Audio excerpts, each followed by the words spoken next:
Bonjour à vous les vierges, je n'ai pas pu faire de vidéo car j'avais trop de travail et je ne pouvais pas me concentrer sur mes tirages. Mille excuses, mille pardons, vraiment c'était quelque chose qui m'a manqué mais je pouvais pas.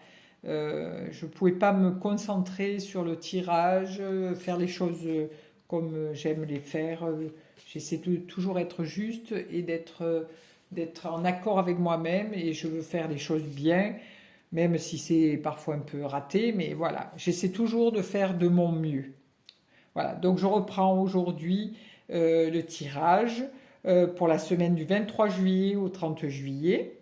Je vais vous faire un tirage avec le tarot Zen de Osho. Voilà, celui-ci qui est très, très bien illustré.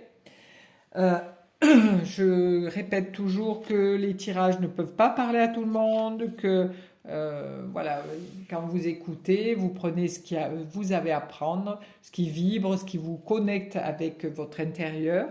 Voilà, et le reste, vous le laissez si ça ne vous parle pas et que vous trouvez que non, ça n'a pas d'importance pour vous. Voilà. Donc je vous souhaite une douce semaine remplie de joie et d'amour et de plein de belles choses pour vous. Et je vous souhaite un bon visionnage. Et je démarre. Ah non,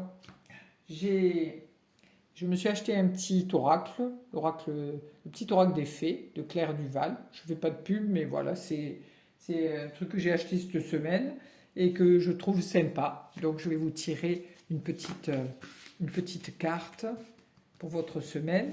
Le petit message des fées et des lutins, mais des fées surtout. Alors nous sommes avec la Dame verte.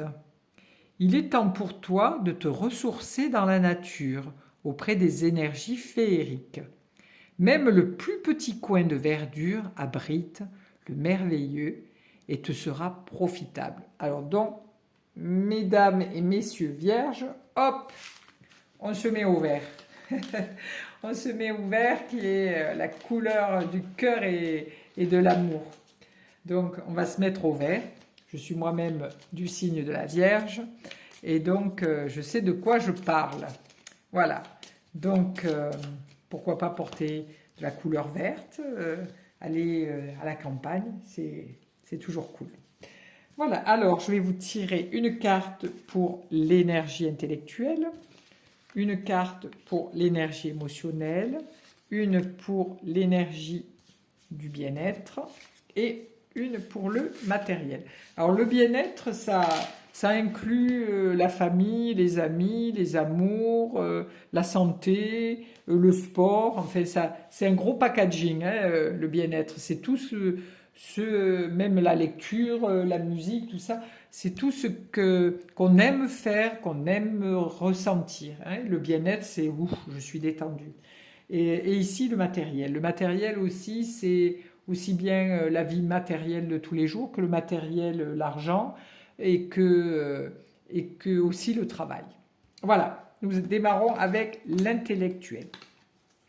Alors, pour les vierges, cette semaine, vous arrivez avec cette énergie intellectuelle, avec le rebelle. Alors, le rebelle, lui, nous parle de choses qui sont posées, qui vont se démarrer, qui vont se mettre en action, en activité. On a tout pour démarrer. On a tout pour démarrer cette nouvelle énergie intellectuelle.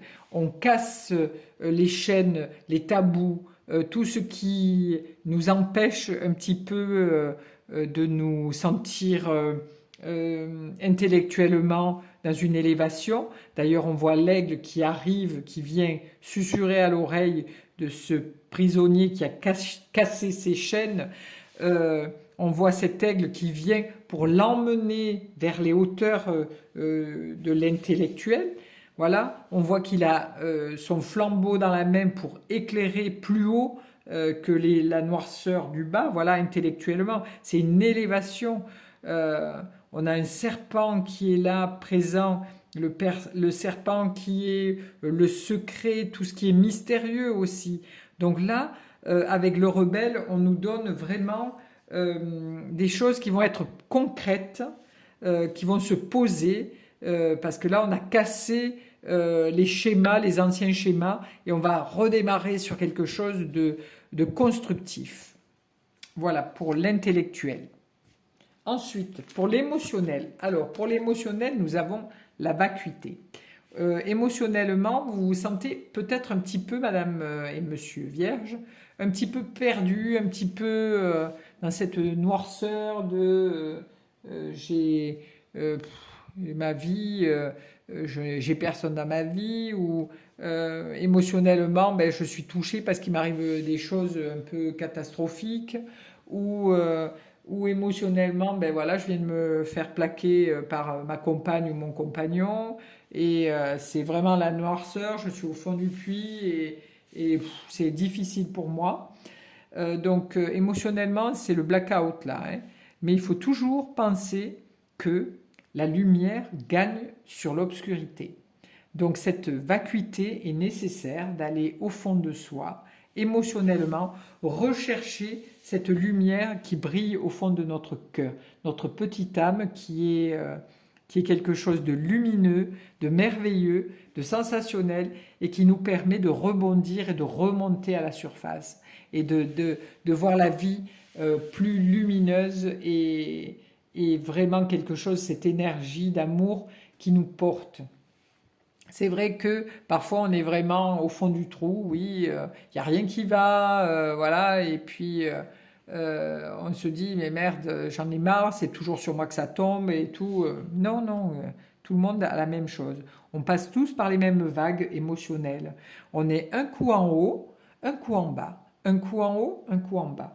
Mais on préfère être en haut qu'en bas. Mais il faut toujours se rappeler que après la nuit vient le jour. Après la pluie vient le beau temps. Il y a toujours cette lumière. Quand il y a l'ombre, on sait qu'il y a, quand on regarde un nuage qui passe sur le soleil, et le nuage ne reste pas éternellement sur le soleil. Ce nuage passe, on a une ombre qui passe dans cette lumière, et hop, de nouveau, la pleine lumière revient. Donc là, si vous êtes dans un moment émotionnellement difficile, sachez que la lumière revient toujours, toujours.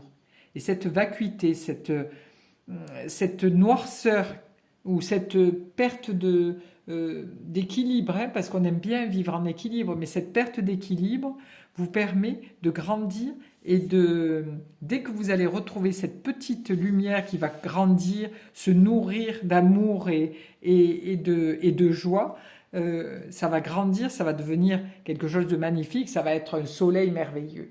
Donc ne vous inquiétez pas pour ça, si à l'heure actuelle vous êtes vraiment dans cette noirceur. Les choses vont s'éclairer et vont aller vers le mieux.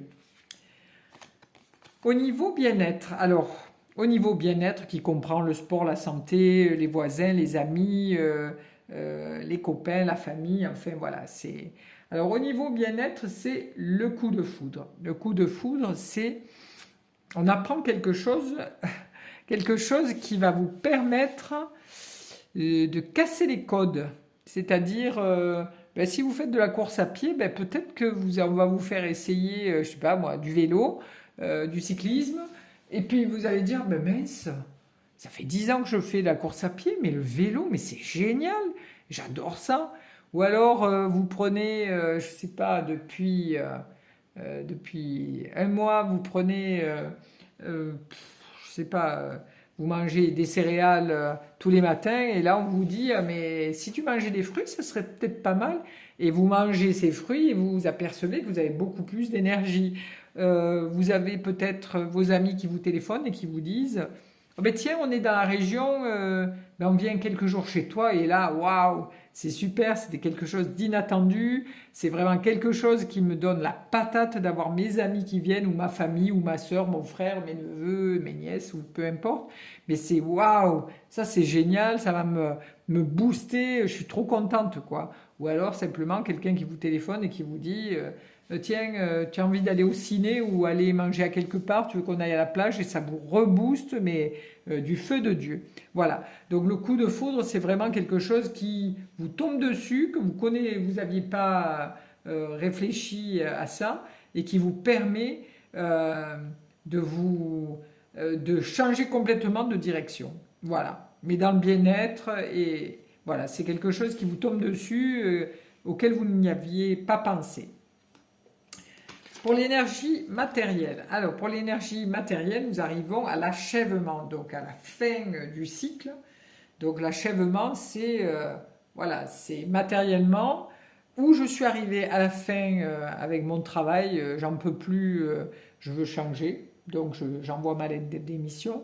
Ou l'achèvement, c'est oh punaise, ça y est, j'ai mon crédit, je vais pouvoir acheter ma maison ou ma voiture, voilà quelque chose que je désire, dont j'ai envie, ou l'achèvement, j'ai postulé dans une autre boîte parce que là, je suis en stagnation dans cette société et j'aimerais faire autre chose.